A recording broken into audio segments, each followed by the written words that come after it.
too. But we think about what am I hoping for, and then I got to think a little more because we here see how things are presented. And actually, when I think when other ministers do comparison, we're not criticizing anything else or what anybody may have said or done before. You're really realizing, like, for me personally, like, oh, I like Star Trek. I don't know if everybody used to like Star Trek, right? Now nobody. But anyway, there's the engine in this imaginary spaceship. It had two types of power. It had the impulse power, which was just kind of a low speed, and then it had warp, which was faster than the speed of light. Sometimes as believers, we just sell for impulse power. But see, you don't know if you're on impulse power until you experience warp power. Like somebody looked, I thought that was deep, and then I see something else, I'm like, oh man, that wasn't that deep at all. So when you talk about what do you hope for, and you know, it's not saying that what was bad, it's just like you get a deeper revelation. You know, you have to explore, well I had to explore, what does the word hope mean? And we look at it in a regular thing. I think if we was having a Bible study, we could ask everybody and we could come up with a definition of hope. It wouldn't be that they were wrong, but you know, first thing I got to realize, I have to train myself, discipline myself to realize, the Bible was not originally written in English. Okay, that's right. That's the first thing. I'm not saying the Bible is wrong, it just was not originally written in English. So when we read it in English, sometimes the word would translate as powerful as the original, and sometimes it may not. So when we look at hope, I mean, if you look at hope right now, I Googled it a few minutes, it means like wish, things that you want. You know, I see people get the dream, you know, like, okay, I want this type of vehicle, and I'll take a picture of it and put it on my refrigerator and pay over. And I'm not saying anything wrong with that. But when you really look at this scripture, and that's why God, I think, led me to this, I'm going to read it, and then we're going to dissect two key words in Hebrews 11:1. And the rest of what we discussed today will be based upon that.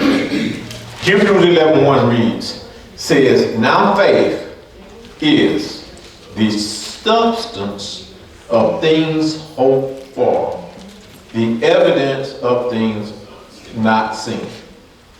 This is faith. We're going to focus on the first two. Faith is the substance of things hoped for. So my faith is displayed in the substance that my hope produces, if that makes sense. Because faith, it becomes a substance. That substance comes from what is hoped for. Let that sink in a little bit, because I want to make sure, because we don't really grab that, but nothing else I say is going to make a lot of sense. Substance is a noun. Hope in this usage is a verb. That means my faith is, first and foremost in this, is a noun, is something tangible that's produced by an action that I take. Amen. Or by an action that you take. Our actions produce substance. Tangible expression, tangible manifestations. Things just don't happen. God spoke and things happen. There you go. We are God-like creatures. Yes. When we behave in a certain way, things happen. Yes. They manifest. So let's look at hope. Hope in this vernacular, in Hebrews 11, means having an expectation. It's having confidence and having and trusting. So when you say hope, I have an expectation. It's not just a wish. I really expect this. I'm not like, yes, really when you expect something, when you're hoping for something, there is no other outcome. You know, I'm not have dual hope. You know, I don't hope that, okay, I'll get a job here or a job there. You know, I want to live in either Texas or New York. See, that's not hope. I can only focus on one. God said, wait a minute, you're confusing me. Which is it? You want to live in Texas, you want to live in New York? Well, I'm hoping I live in Texas or New York. Make up your mind. So when we talk about that expectation, that becomes one thing. And it's having confidence in something. Two to the degree that we have so much confidence that what I'm hoping for is going to happen, that it becomes a tangible thing. Just trust in that.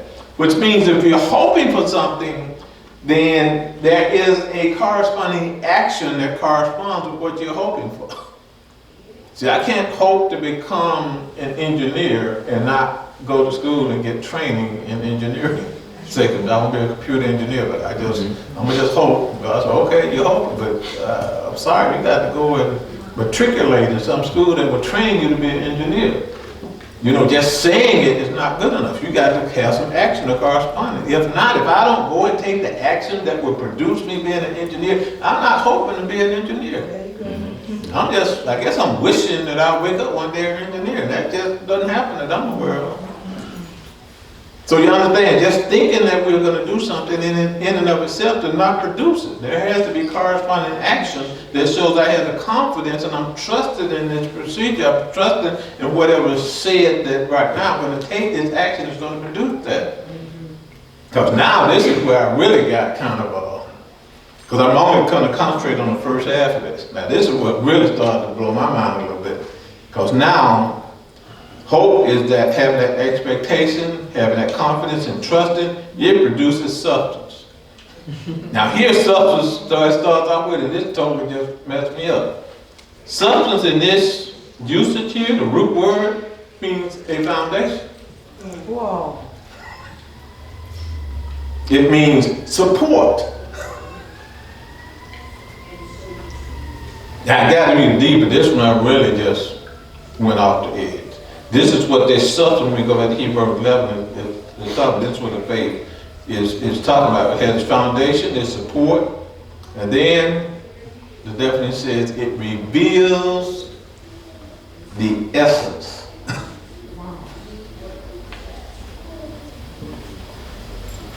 So my hope, this substance also is, and I want to talk about that for a little while, this hope, by having that expectation, having the confidence and trusting, it produces a substance, which is produces a foundation, it produces support, but it reveals the essence.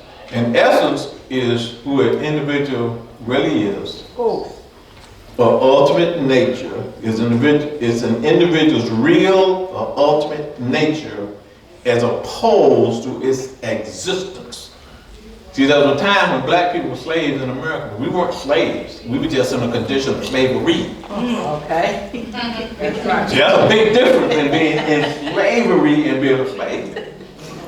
You know, I think you should have been acting about some kids, you know, these strong-willed kids, sometimes you can discipline make, you know, go sit down in the corner to put them in timeout. And the kids are thinking, well, you know, in my mind, I'm sitting, well, right now, physically I'm sitting down, but in my mind, I'm up still running around. Because you can make my body be still, but you can't make my mind be still. So we have to understand that this hope, actually, what we hope in and how we pursue this hope, what we trust and have confidence in, actually produces the essence of who we really are. Amen. That's how people can be in church and appear one way, but they're really nothing like that. And I'm not criticizing that, because first I need to be, my essence revealed to me. I don't need to put on a facade for Brother John, because Brother John, when he appeared for God, he ain't gonna ask him about, well, what did Brother Mitchell do, blah, blah, blah. Hey, he was talking to Jones about Jones. So he said, well, the critical part about this is those of us that believe, at times we get to a place where we really do not know ourselves. Because we don't face what we place our hope in. And I'm not talking about sinning and people like hiding sin and all this. I'm really thinking about the fact that once we know this process, what I'm putting my expectation in, what I have confidence in, and what I have trust in is going to produce a substance which is going to eventually make me aware of who I am. Be it good or be it bad. But at some point we will come to that reality of ourselves, and our efforts will be manifest. That's why sometimes you can get in discussions of things with people that all believe, they're true believers. But you can touch that sacred spot where all of a sudden they change. They had a friend of mine said in another place was that, so he was having a conversation with the guy, so then the guy like took his mask off. He had pressed him, because this guy was pretty inquisitive. So he had pressed him so much he had to take his mask off. So I thought he was my friend, but now when he took that mask off, I found out that everything, all our interactions had been faked up to that point. He had revealed his essence to him. Because he pressed him to a point. And they weren't having an argument. They were just discussing the ramifications of the scripture. And see, this guy was like me, he was literal in that the God's word is this, but the other guy had sort of this flippant. Actually, he said he told him, and this wasn't the guy realized they had parted ways in a way. The guy, he read him a scripture, and this guy said, "You believe that?" And he admitted, he was a minister, so he didn't believe what the guy just read. So that was manifestation. You know, sometimes seeing a person's essence can be kind of disappointing. So we understand that our hope is going to produce our essence. It's going to have our essence to be revealed. And at first and foremost, I pray that God reveals it to ourselves. Yes. Because then I can make changes. Because until I actually see who I really am and admit it and get to embrace who I am, acknowledge who I am, what my essence truly is, I can't, you know, I have no ability to change. I can't get transformed. I can't fulfill Romans 12:1 and 2. Because I can't get transformed because I don't know where I am. I'm just going through the motion, trying to be a believer, but I'm not facing that deep reality of who I really am and what I really hope for. Because I'm thinking about when we judge ourselves, we evaluate ourselves, we don't need other people to tell us whether we're right or wrong. We know. Amen. Amen. Come on. We absolutely know. And then you reach the point, once you know, then you get a deeper revelation of self, you get a deeper revelation of God, and you get a deeper revelation of God in other people. And I'm convinced that's why, Lord help me. One of these, to me, what could I call it? Situations that can manifest in real large congregations is nobody really knows anybody. You just kind of go through there, and I'm not saying it bad, I'm not accusing anybody of anything. But you think about it, you go into a ministry that got 8, 9, 10, 20,000 folks. How do you really get to know who they are? The essence is always, they love that. Because see, once we can relate essence to essence, spirit to spirit, who we really are. Come on. Then you one or two things are going to happen. We're either going to attract each other or we're going to repel each other. And I was telling Brother Jones, I'm going to use you for example, if you don't mind, sir. Well, if you mind, I don't do it anyway. But see, we got it like that. But when I'm just using a quick example. With Brother Jones, I didn't know him that well. I don't know how long I'd known him when he came to a birthday party. His wife had fixed me an excellent cake. And I didn't really know him. Like I said, I didn't know him that well, but they came and I knew him. But I got to learn a lot about him during that birthday party. Because he bought the cake. And then they were showing me the cake, and for some reason his wife trusted him to do it. But I looked at the cake, and one of the first things, I don't know if he noticed, was, I'm like, man, the corner's missing. He got this big chunk of cake that it ought to take 2 hands to hold. He took the corner. And he done violated one of the He took the corner, which I think is that's taboo. You don't cut the corner, you let the birthday. That's my own rule. I don't know if that applies to everybody. And secondly, he took the chocolate, then he said, okay, because it was a half and half. Y'all know about Sister Jewel setting up extra cake. It was a half vanilla, correct me if I get it wrong, it's half chocolate and half like white cake. Now me, I don't mind the white vanilla cake, but I prefer chocolate. So he got the chocolate corner, I mean, it was good. And then he tell me about this one, and I think his old motive was, well, he's gonna go for the side that hadn't been cut. I'm thinking that was his motive. But anyway, we went back and forth with that, and I'm not getting over the fact that my corner's missing, and I really wanted to just take the corner from him, but I didn't know that. But I got to learn something about his essence. I'm like, he's a jokester. He meant no offense. I didn't feel disrespected. I'm like, man, this guy don't even know me. He got the liberty to take the corner. And sit here in front of me and eat it. I got to get to know this guy. Because He's not your average kind of person. But from then on, I mean, we become what I consider really close friends because he revealed his essence right quick. He didn't sit down and oh, you know, pastor all of this and all that old fake stuff you do like you're trying to puff somebody. No, he didn't puff me up at all. He took my cake. I had to respect that. So revealing the essence can really lead to a glorious relationship, and you get to know the person. And you know what happens when we see each other? We don't have to put up facades. There you go. I mean, he doesn't have to be fake to me, I don't have to be fake to him. I mean, I already ate my cake, so I mean, like, I think he done eliminated everything except for being friends. No. But that's what the importance of essence. That's my way to try to come and produce what essence can do. And that's an important thing, because sometimes as believers, we almost subconsciously think we get trained to subdue this. And the Holy Spirit try to tell us to, you know, just be nice and don't really reveal yourself, just go along with everybody and try to get along with everybody. Ah, Jesus, you didn't try to get along with everybody. That's ridiculous. You drive yourself insane trying to get along with everybody. So don't do that. So understand what we hope in will produce our essence. So we're going to look at some things. First thing we're going to do, look at our spiritual fruit. Because that's what we want to do certain things by, you know, been in Sunday school. I strongly recommend Sunday school, either class.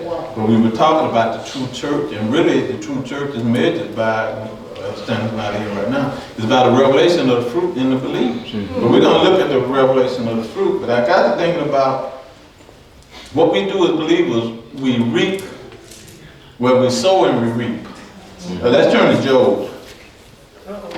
Job chapter 4.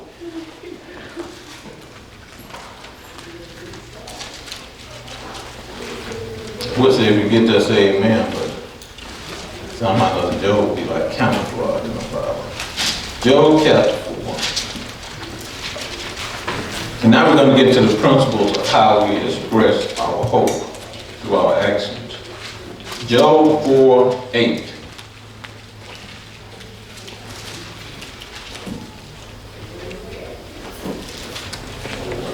Job 4:8.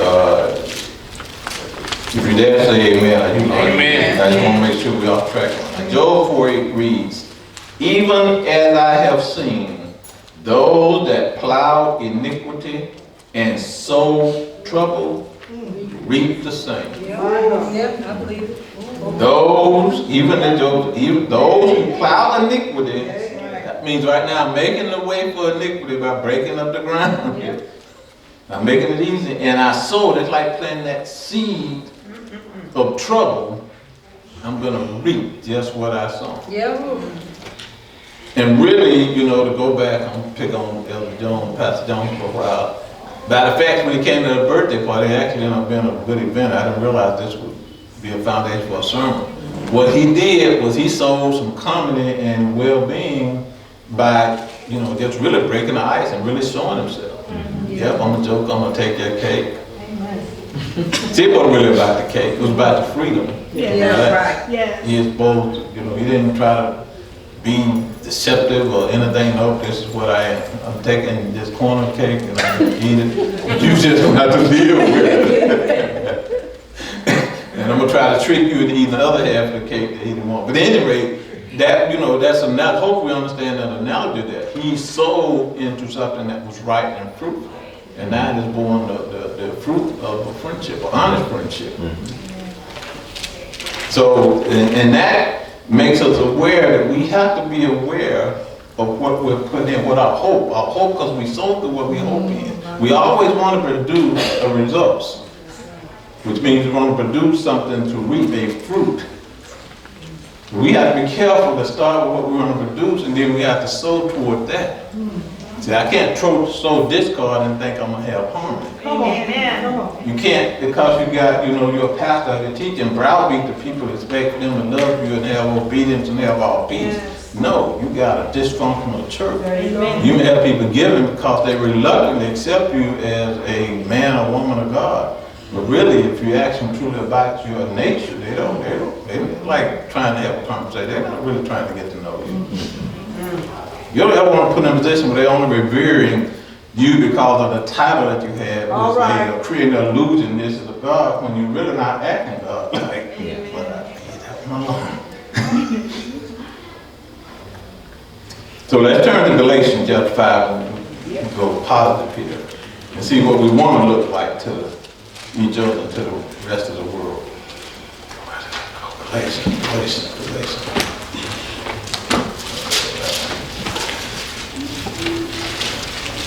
Galatians 5, and this should be familiar with everybody, 22 and 23.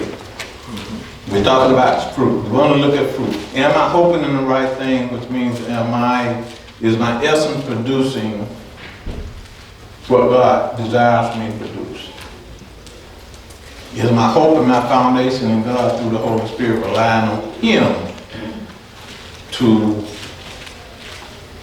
impart Himself to me that He can be revealed through my essence, that my essence become like Him?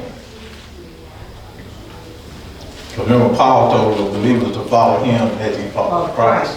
So our ultimate expression is always to be an expression of God through His Son who sent us the Holy Spirit. It goes that way. We need the Holy Spirit to act Christ-like. We have to act Christ-like to have favor and to be in the right standing with God.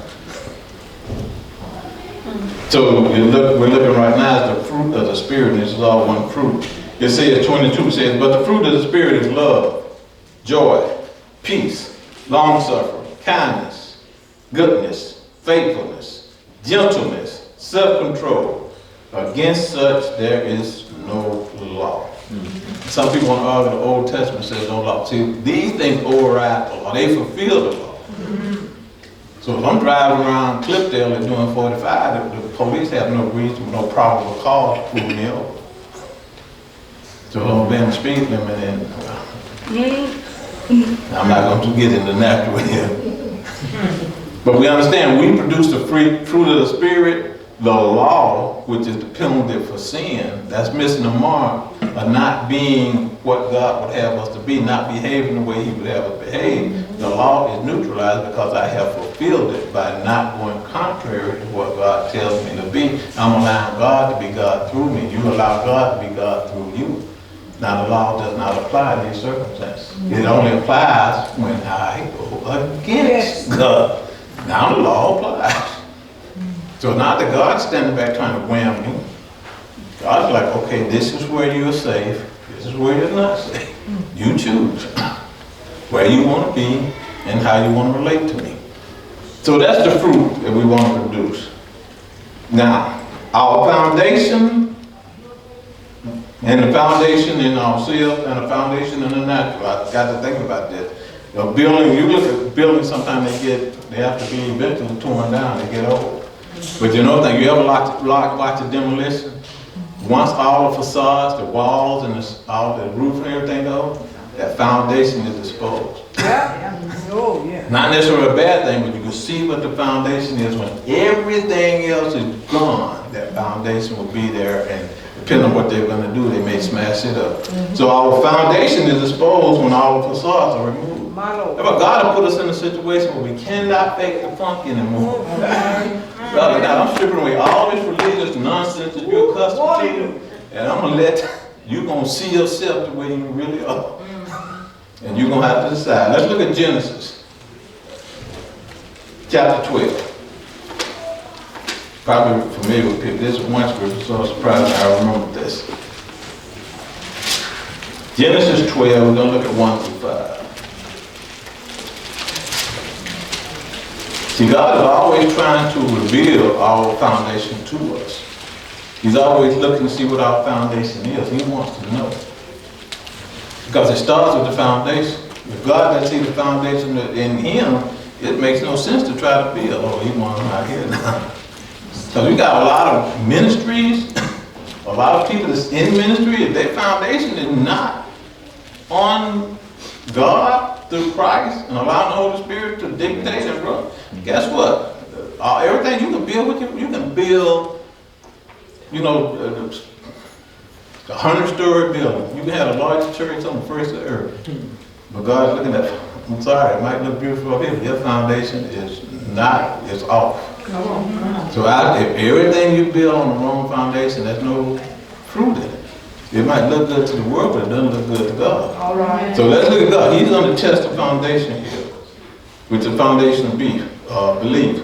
In 12:1 it says, now the Lord has said to Abram, get out of your country, from your family, and from your father's house, to a land I will show you. I will make you a great nation. I will bless you and make your name great. And you shall be a blessing. I will bless those who bless you. I will curse those who curse you. And in you all the families of the earth shall be blessed. So Abram departed as the Lord had spoken to him, and Lot went with him, and Abram was 75 years old when he departed from Haran. Then Abram took Sarah his wife, and Lot his brother's son, and all their possessions that they had gathered, and the people whom they had acquired in Haran.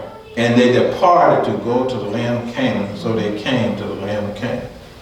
So God is testing Abraham. He gave him certain things to do. He told us especially what you need to do.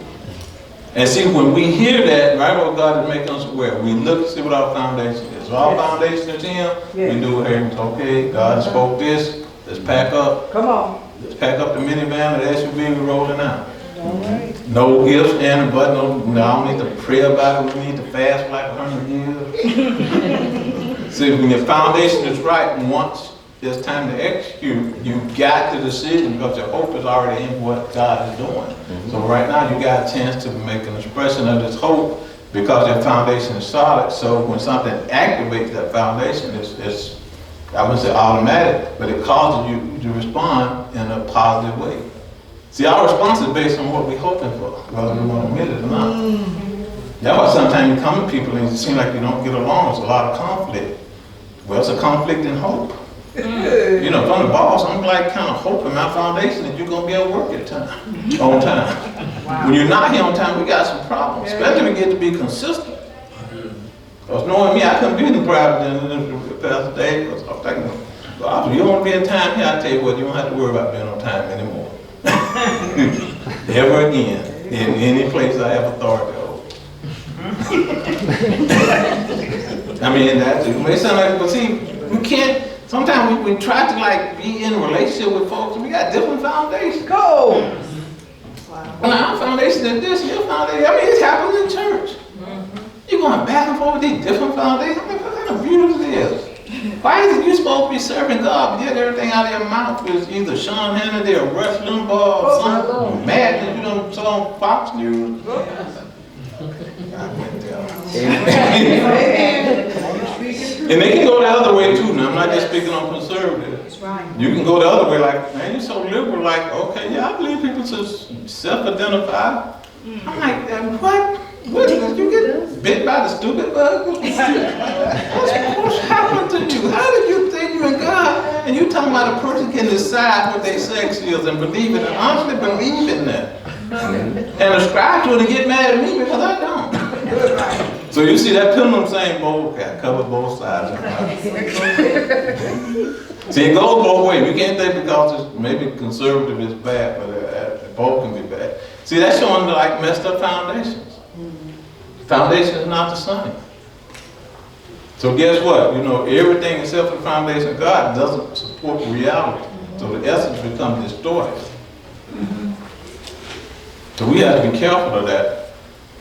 Because our foundation will expose our essence, but then as we try to relate within the kingdom, and you're seeing different foundations, and you're encountering these things that are different, and I'm not willing to deconstruct my facade, destroy my foundation, and assume foundation from God. Guess what? I'm never in line with the kingdom.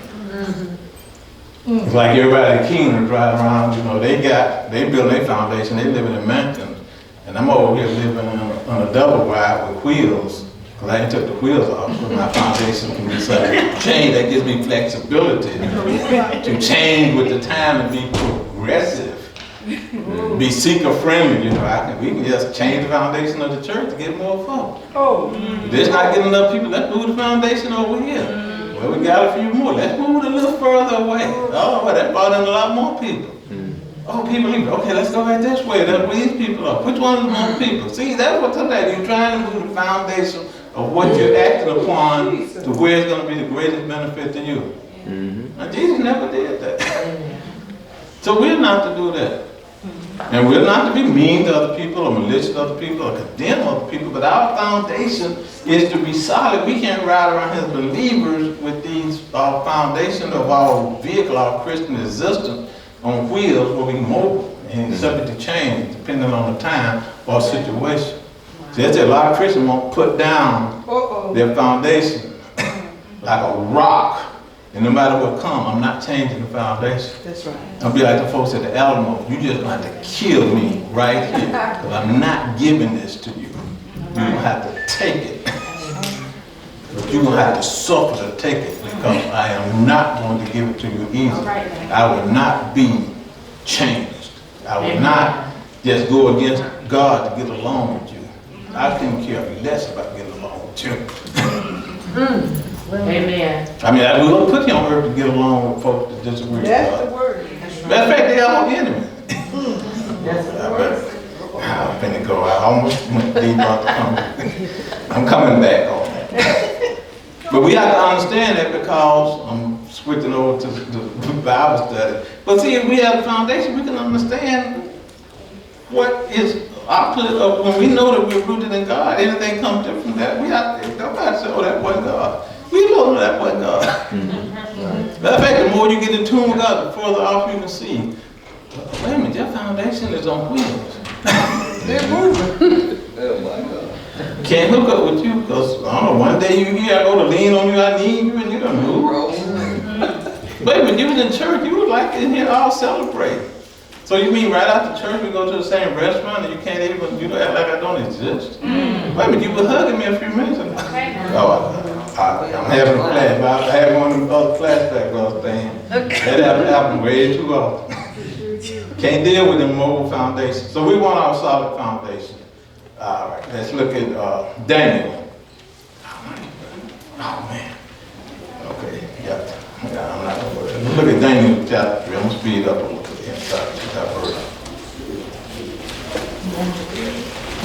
Daniel 3, yeah. I should have did like Pastor John did and had those little stickies, but no. He told me to put the stickers in here. I just deceived myself. Yeah, I can find it, it's gonna take some time. Daniel chapter 3.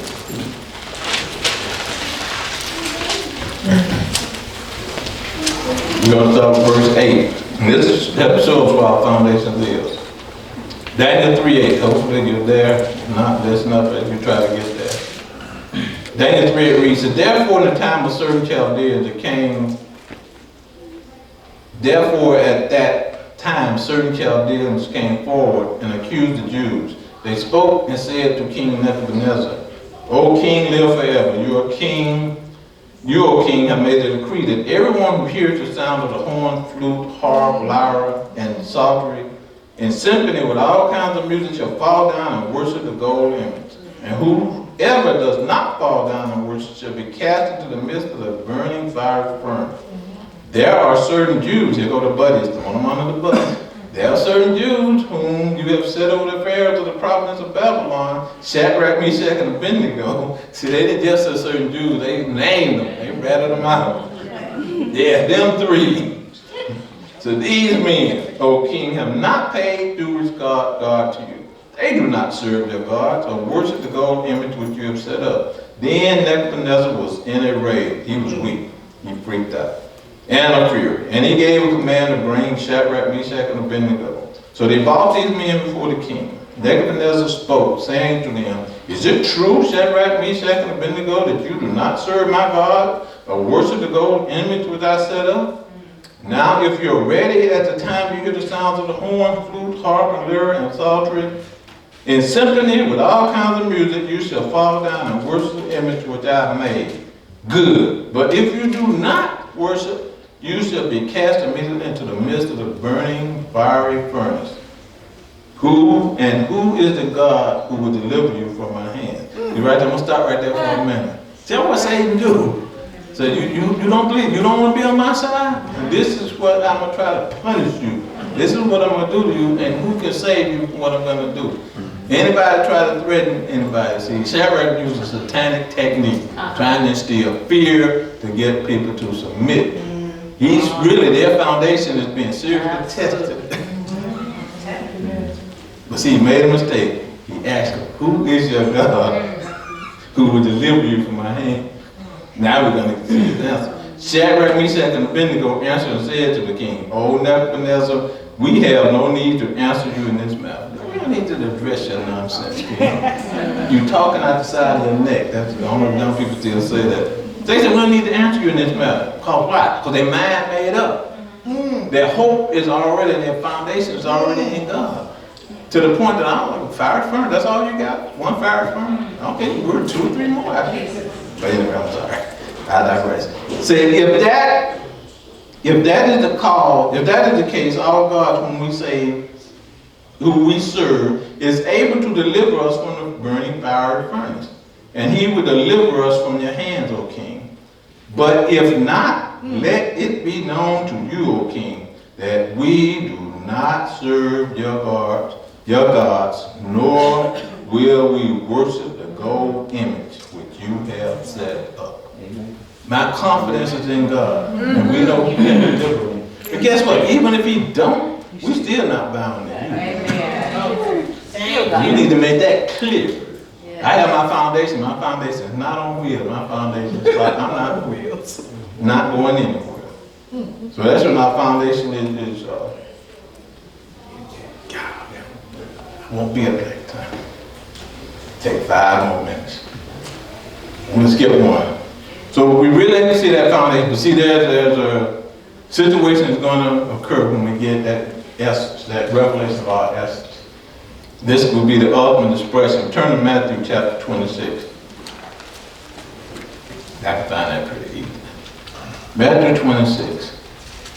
And this may be a reason that a lot of believers don't want to build that solid foundation. They don't want to know the essence. They really just play games. They just sort of go through this church thing. I don't get too serious about it.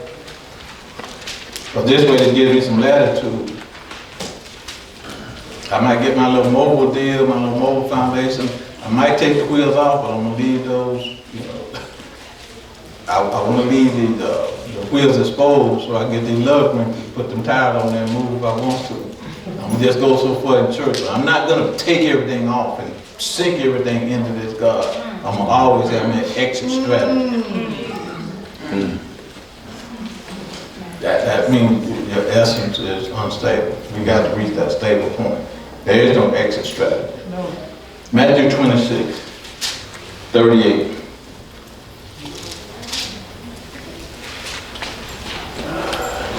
Yes. Matthew 26, 38 reads, Then he, talking about Jesus, said to them, My soul is exceedingly sorrowful, even to death. Stay here and watch with me. He went a little further and fell on his face and prayed, saying, O my Father, if it is possible, let this cup pass from me. Nevertheless, not as I will, but as you will. And here's Jesus getting ready to face death. We said, if it's possible, Lord, let it pass. But if not, don't do what I want. I submit to what you want. Then he came to the disciples, found them sleeping, and said to Peter, What, could you not watch with me 1 hour? Watch and pray lest you enter into temptation. The spirit is indeed willing, but the flesh is weak. Again, a second time he went away and prayed, O my Father, if this cup cannot pass away from me unless I drink it, your will be done.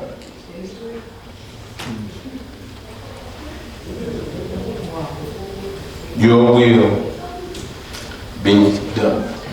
Having that foundation and being aware of our essence and walking in that essence who we are and being submitted to God, that will be a degree of sacrifice. God doesn't call us to come in to, just to be all what we would call, say, happy and content. He blesses us. They gotta get on that another time. But I said, sometimes we don't understand when we're blessed and not. Because we think being blessed is not going through trials and tribulations, everything just go along smoothly. No. Being blessed is when rough time comes, we go through it, we look back like, oh, What okay. God? Hallelujah. Yes, Lord. See, the absence of resistance doesn't mean that you're blessed. I Amen. get scared about that. I'm wait a minute, Satan not bothering me? He not bothering people? Well, hold on, Satan ain't doing nothing. But chill down and don't know. Yeah, I've been fired. Don't know it. So it will cause sacrifice. So hopefully we will get a new view on what we're hoping for, and that will produce certain changes and allow us to see things from a different perspective, from God's perspective. And we don't have that mobility to our foundation where we suddenly change with circumstances. Y'all gonna do it? Well, I know your wife is here. You want to go? Okay, we're going to transition to the communion service.